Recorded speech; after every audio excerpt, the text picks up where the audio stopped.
أشهد أن محمد رسول الله.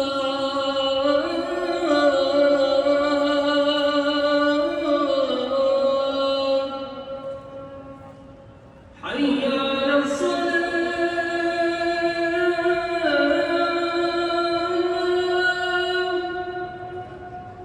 حي على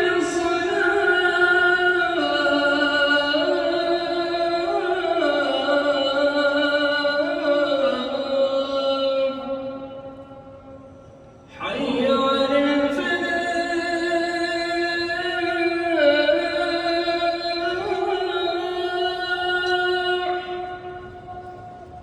حي على الفلاح.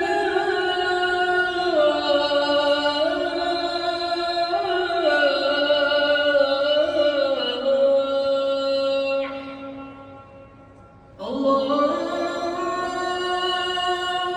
أكبر، الله أكبر، لا إله إلا الله.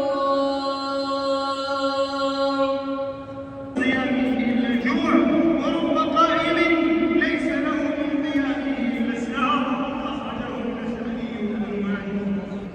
وهل مقاصد الصيام العظام؟ يا أمة خير الأنام عليه أفضل الصلاة وأزكى السلام، إلا تهذيب النفوس وتنقيتها وزمها عن أكراهها وتزكيتها، وذلك هو المراد الأسمى والهدف الأسنى من شعبة الصيام، ألا وهو التقوى.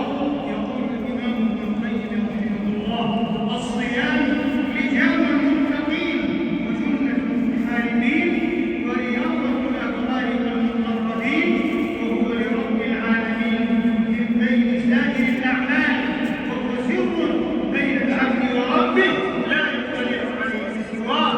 ويقول الإمام الجمال بن الهمام رحمه الله: إن الصوم يسكن النفس الأمارة بالسوء ويكسر ثورتها في الفضول المتعلقة بجميع الجوارح.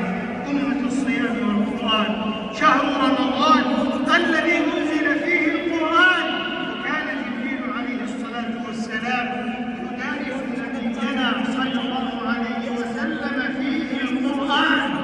وصح عنه صلوات الله وسلامه عليه أنه قال: الصيام والقرآن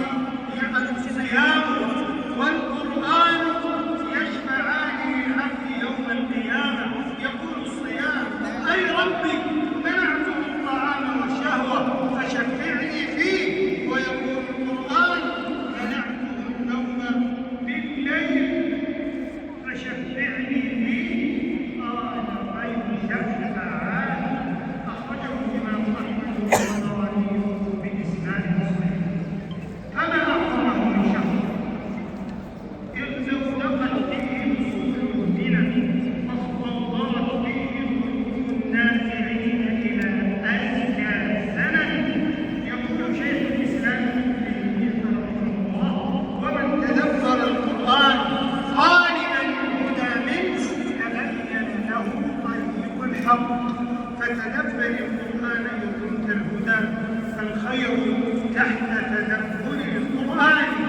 وتأسوا يا رعاكم الله بنبيكم صلى الله عليه وسلم، فقد كان أجود الناس وكان أجود ما يكون في رمضان، وكان يخصه من الأعمال الصالحة ما لا يخص به غيره من الذكر والاستغفار وتلاوة القرآن والصدقة والإحسان.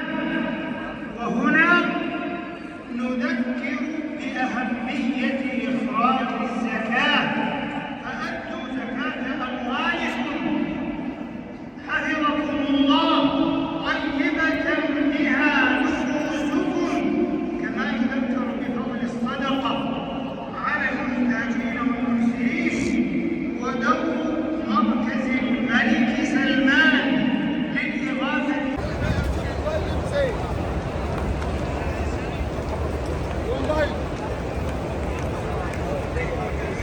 هاي تعال